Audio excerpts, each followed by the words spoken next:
You've said pretty much every question you've answered has been no answer. You've just kind of said what conservatives want to hear. So really, all of your work is not a debate. It's just confirmation bias. So want to have a debate? Sorry? You want a debate? No, I'm good. I'm just curious where you learned. Okay. You sure? Bruh, you insult the man saying he's too scared to debate, and then you say, "Oh, I don't want to debate you." Who, bro? This is what I'm talking about, bro. I'm not making this up. Hey, Kirk.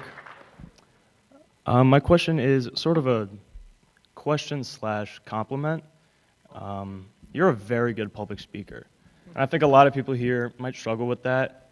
What I'm curious is somebody with so little education beyond high school and, you know, just experience in the field, how are you able to so confidently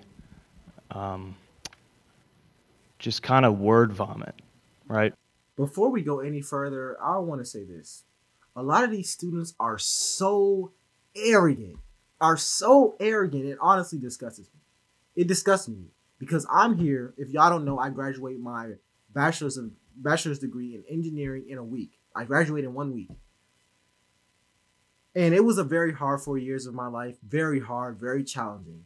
But never once did I look down on anyone else for not choosing engineering. I never looked down on anyone else for not going to college. But every time I hear these students speak, every word they say is an indirect insult towards anyone who isn't in the position that they're in. What makes him uneducated because he didn't go to college? You said he wasn't educated because he doesn't have higher than a high school education. But what makes you educated?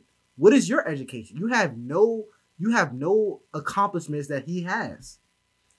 You have no accomplishments that he has. He is literally speaking at your school. And I'm just pleading his case. You have these arrogant students walking around thinking that they've accomplished everything just because they're in college, just because they're pursuing an education.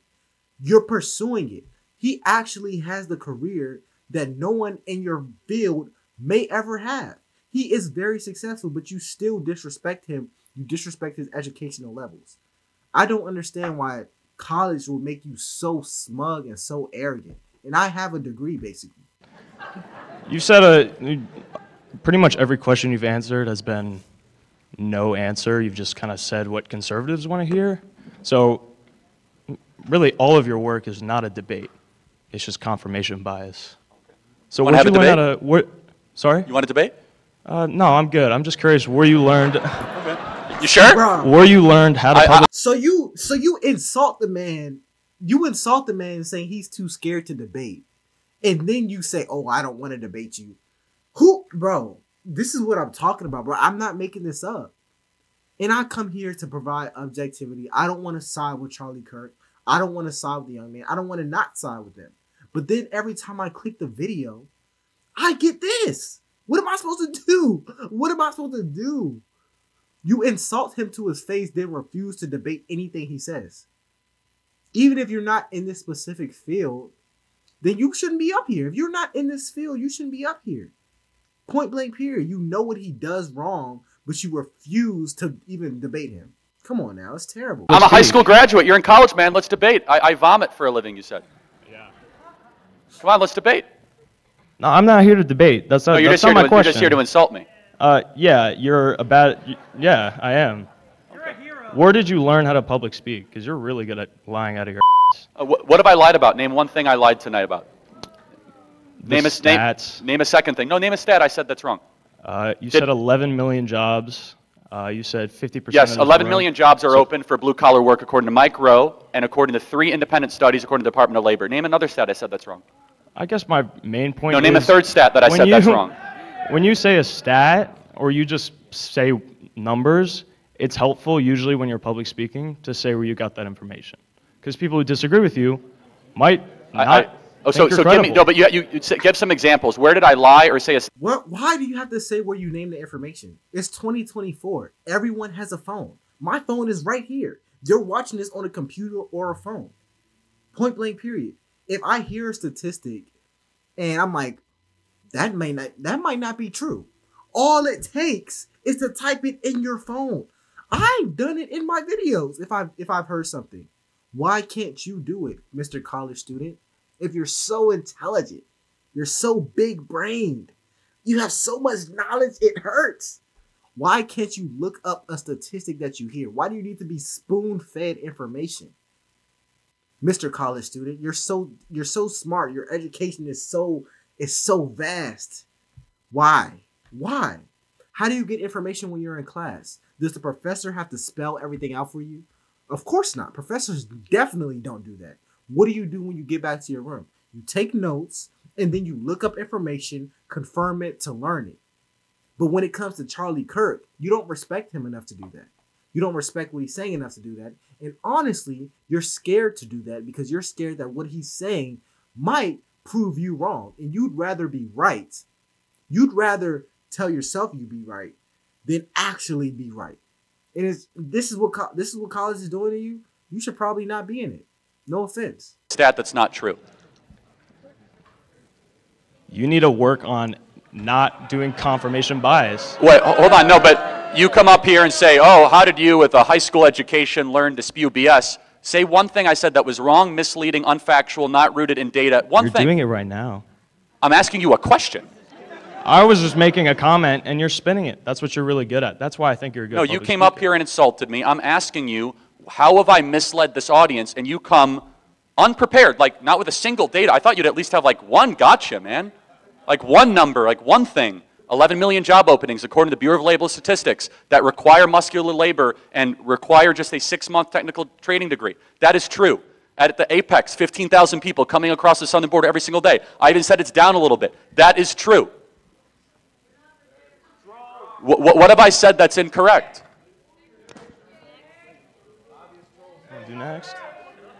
He doesn't. This student is lost, man. This student is lost. This is sad. This is sad. What I would say, even I have a better response than you, and I'm not even in the debate. What I would say is correlation is not causation. Just because there's 11 million spots open doesn't necessarily mean that college itself is a scam, because we don't know the numbers of the jobs that are open that require a 4-year education. What is the comparison? See, this is a question. This is not me making a definitive statement, but the least you can do, the very least you can do is be slightly prepared or be slightly open to being wrong. You don't have to be right. I'm probably wrong a million times a day. I promise you I am. Every time I do an assignment, I get something wrong. Every time I make a YouTube video, I say something wrong and I get an email or a comment from one of my subscribers saying I did it wrong. And that's fine. I promise that is fine. But you have an arrogant college student who refuses to learn from anyone. No wonder you disrespect him so much. You probably... Anyways, let's just finish this out. You're good at what you do, but not for the right reasons. That's all I'm saying. They don't want to debate me because they can't debate me. They can't say one thing I said that's wrong. They can't name one data point. They just come up here and insult. You, my friend, are why we are going to beat you guys historically, because you are afraid to have a debate.